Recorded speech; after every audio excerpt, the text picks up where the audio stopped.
Air India flight crash की report से बड़ा खुलासा हुआ है। इस वक्त की बड़ी खबर आपको बता रही है, एक के बाद एक दोनों इंजन बंद होने से हादसा हुआ। फ्लाइट टेक ऑफ करते ही एक के बाद एक दोनों इंजन बंद हो गए। रिपोर्ट में ऐसा सामने आया है। और आपको यह भी बता दें, क्रैश से पहले एक पायलट ने दूसरे से पूछा था कि तुमने इंजन बंद क्यों किया, जिसके बाद दूसरे का जवाब था कि मैंने इंजन बंद नहीं किया। ये इस वक्त की बड़ी खबर आपको बता रही है। अहमदाबाद प्लेन क्रैश में ये सबसे बड़ा खुलासा है, रिपोर्ट से ये खुलासा हुआ है। नमस्कार, आप देख रहे हैं एनएमएफ न्यूज, आपके साथ मैं हूं नम्रता चौधरी। इस वक्त की बड़ी खबर हम आपको बता रहे हैं, अहमदाबाद प्लेन क्रैश हादसे में इस वक्त का सबसे बड़ा खुलासा जो हुआ है। पंकज जी, मेरे वरिष्ठ सहयोगी मेरे साथ जुड़ गए हैं। पंकज जी, एक बात बताइए, जो सीवीआर है उसके हवाले से ये जानकारी मिल रही है कि इस हादसे से चंद सेकंड्स पहले दो पायलट्स की, जिसमें सुमित सबरवाल ने अपने को पायलट से पूछा था कि क्या तुमने स्विच ऑफ किया है, जिसमें उन्होंने कहा कि नहीं, मुझे इसके बारे में कोई जानकारी नहीं है। दूसरी जानकारी यह भी मिल रही है कि रन से स्विच ऑफ हुआ और स्विच ऑफ से फिर रन हुआ, और ऐसे में फ्यूल इंजन तक पहुंच ही नहीं पाया था। पहली बार ऐसा हुआ होगा कि रात के 2:30 बजे कोई रिपोर्ट जारी की गई है। मैं बार बार मैं बोल रहा हूं नम्रता कि मुझे डर है कि ये भारत के इतिहास का सबसे बड़ा कवर अप ऑपरेशन नहीं साबित हो। 3-4 बातें मैं आपको महत्वपूर्ण बता रहा हूं इस पूरी घटनाक्रम से जुड़ी हुई। पहली बात कि रात को 2:30 बजे रिपोर्ट जारी हुआ और उस रिपोर्ट में यह साफ साफ लिखा है कि कॉकपिट में एक पायलट दूसरे से पूछ रहा है कि उसने इंजन का फ्यूल ले जाने वाले स्विच ऑफ क्यों किए। दूसरा कहता है कि उसने ऐसा नहीं किया। ये दोनों स्विच रैंडम टच से ऑन ऑफ नहीं होते, ऐसा नहीं कि हाथ लग गया तो ऑन ऑफ हो जाते हैं, उसे पूरी शक्ति लगाकर ऑन या ऑफ किया जाता है। तो यह भी नहीं कह सकते कि गलती से हाथ लग गया होगा इसलिए दोनों है। दूसरी बात, इस रिपोर्ट के कुछ हिस्से वॉशिंगटन पोस्ट में कल से आ रहे थे। आज रिपोर्ट का मूल भाव वही है जो वॉशिंगटन पोस्ट में छप रहा था। पायलट ने स्विच ऑफ किया, स्वतः स्विच ऑफ हो गया, सॉफ्टवेयर की समस्या थी, मैकेनिकल समस्या थी, फ्यूल नहीं जा पा रहा था, वायरिंग में प्रॉब्लम थी। ये अभी तक इस रिपोर्ट में स्पष्ट रूप से कुछ नहीं कहा नहीं, रिपोर्ट में तो बताया गया ना कि मैकेनिकल खराबी नहीं आई है, डिजाइन या मैकेनिकल खराबी नहीं पाई गई है। मैं इसलिए बार बार आपको बोल रहा हूं कि ये भारतीय एरो इतिहास का सबसे बड़ा कवर अप ऑपरेशन नहीं साबित हो। कहीं ऐसा ना हो कि बोइंग को बचाने की कोशिश की जा रही है। 1 महीने बाद एक ब्लैक बॉक्स डिकोड होता है इस देश में। आप दुनिया के किसी देश में चले जाइए, 24 घंटे के अंदर करके दे देगा। देखिए, मैं किसी पर सवाल नहीं उठा रहा हूं, लेकिन सच्चाई सामने आनी चाहिए। 270 के करीब लोगों की मौत का मामला है ये।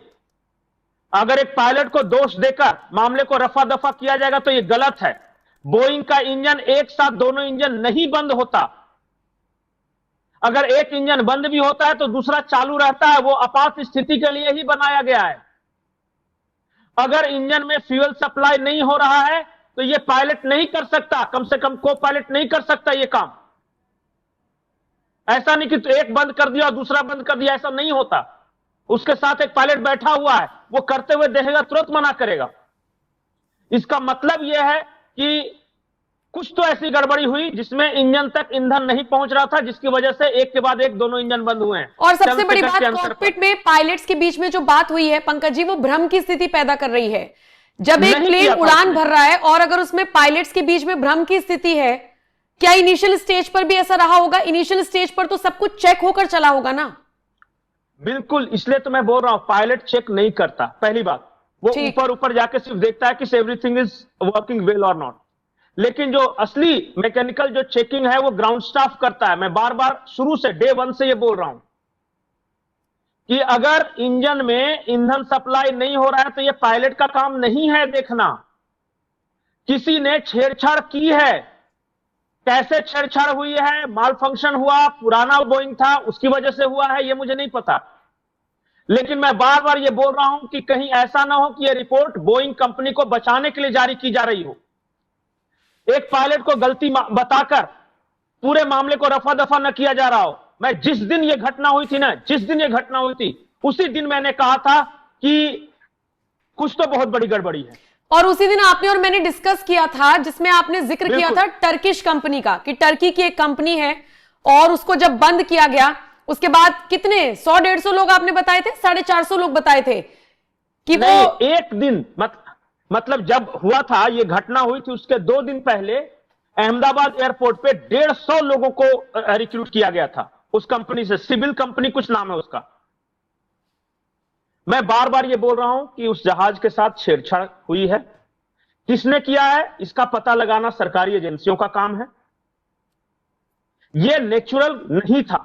ऐसा नहीं था कि जहाज उड़ा और 30 सेकंड के अंदर गया, वो बाउंड्री वॉल जस्ट एयरपोर्ट का मुश्किल से क्रॉस किया होगा और वहां जाके गिर गया, दोनों इंजन एक के बाद एक बंद हो गए। यह नहीं होता ऐसा। दुनिया में कोई ऐसा उदाहरण बताइए कि बोइंग के दोनों इंजन चंद सेकंड के अंतर पे बंद हो गए हैं। अगर दूसरा बंद भी होता है, माल फंक्शन भी होता है, तो वो कुछ समय लेता है।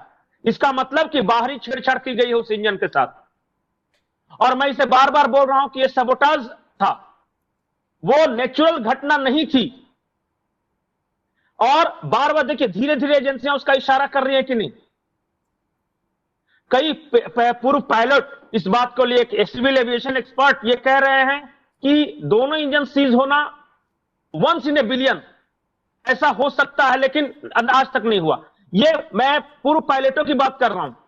सिविल एविएशन एक्सपर्ट कर रहे हैं कि जब तक कोई बाहरी छेड़छाड़ नहीं की गई हो यह संभव नहीं है। ये देखिए, मैं बार बार ये बोल रहा हूं कि सच्चाई सामने आनी चाहिए। ब्रिटेन की एक अदालत में एक याचिका भी दायर की गई है। अगर हमारी एजेंसियों ने सही जांच नहीं किया और वहां की अदालत ने अगर ऑर्डर कर दिया तो यह देश की बदनामी हो जाएगी। और जो रिपोर्ट के हिस्से टुकड़ों में आ रहे हैं, मुझे लगता है कि यह प्राथमिक रिपोर्ट है, भारत सरकार को इसे सार्वजनिक करना चाहिए। और कल 2:30 बजे इसने किया भी। वॉशिंगटन पोस्ट में पहले आता है और हमारे यहां सरकार बाद में इसे जारी करती है। एक बात याद रखिए, जो बोइंग है अमेरिकी कंपनी, अमेरिकी प्रेशर में कहीं इस कंपनी को बचाया तो नहीं जा रहा। मैं बार बार ये सवाल सिर्फ खड़े कर रहा हूं। कहीं ऐसा तो नहीं है कि 250 लोगों की जान की कीमत सिर्फ कुछ मुआवजे में लगा दिया जाए। 250 तो सिर्फ एरोप्लेन के अंदर थे, बाकी जो 30 मरे हैं वो हॉस्टल मेस वगैरह में, उन सब का अलग है।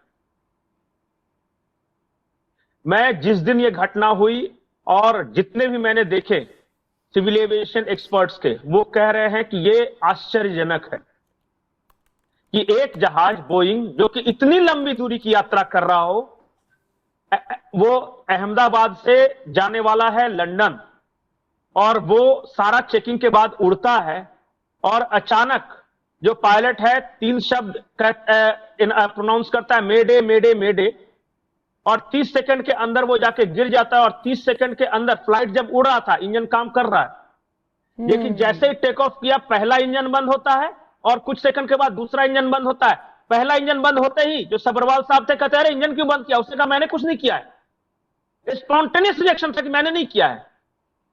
इसका मतलब कि इंजन बंद हुआ, फ्यूल सप्लाई किसी ने बाधित किया था, नीचे कुछ इस तरह की सेटिंग की गई थी और उसके बाद फिर वो वापस से रन की सिचुएशन में आया है, लेकिन तब तक बहुत देर हो चुकी थी। यही बात है ना कि ये लोग वो कोशिश कर रहे थे। देखिए वो क्या हो रहा था, जब भी कुछ होता है ना, जब इंजन को फ्यूल सप्लाई होता है तो जिस पाइपलाइन के जरिए होता होगा वहां हो सकता है कुछ छेड़छाड़ हुई, इस बात का पता लगाना है। अच्छा, आपको आश्चर्य नहीं लगता कि ब्लैक बॉक्स को डिकोड करने में 1 महीने क्यों लग गए? ये सवाल का जवाब किसी के पास है? बढ़िया बढ़िया बातें करना कि मुआवजा दे देंगे और ये एक दुर्घटना थी, इसे ढक दिया जाए। इसलिए मैंने इसे बोला कि कवर अप ऑपरेशन साबित नहीं होना चाहिए और लोगों को तब तक आवाज उठाते रहना होगा जब तक सरकार प्रेशर में आके सच्चाई नहीं बोले। अच्छा बोलने से इंसाफ नहीं मिलने वाला। ठीक है, अगर डर के मारे, भय से किसी तरह आप ये कीजिए कि नहीं ये तो दुर्घटना थी, सरकार जो सब ठीक है, एवरीथिंग। विदेशी मीडिया ये सवाल उठा रहे हैं भाई। जर्मन मीडिया में देखिए कल क्या आर्टिकल छपा है, ठीक है, वॉशिंगटन पोस्ट में क्या छपा है।